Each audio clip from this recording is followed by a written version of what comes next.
Poser son hélicoptère sur un lac gelé. Survivre la nuit à des températures de moins 26 degrés. Ou encore plonger dans des eaux glaciales. Pour les forces armées canadiennes, l'Arctique est un environnement particulièrement hostile. Un terrain où chaque déplacement doit être préparé. Alors tous les ans, l'armée canadienne s'exerce lors de l'opération Nanook. Le défi principal sur l'opération Nanook à cet endroit est l'environnement. L'environnement détermine toujours comment nous combattons et comment nous nous déplaçons sur le terrain.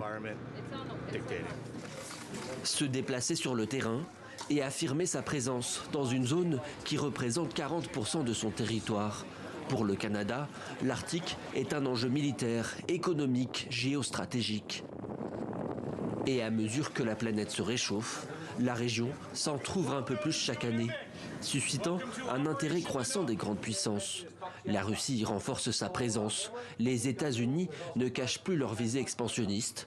Pour l'état-major canadien, il ne fait aucun doute que cette grande toundra inhospitalière est déjà un nouveau front stratégique. Une fois qu'une route est ouverte, ils viendront. C'est une chose à laquelle nous devons nous préparer. Nous devons avoir les moyens d'intercepter, d'arrêter, de bloquer. L'Arctique fait partie du Canada, de la défense de l'Amérique du Nord et de notre raison d'être, du point de vue de la souveraineté.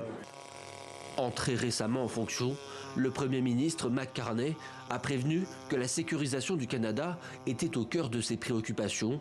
Le ministre de la Défense a dans la foulée annoncé la construction de nouvelles infrastructures militaires. 8 milliards de dollars devraient être investis dans les prochaines années pour renforcer la souveraineté du Canada dans l'Arctique.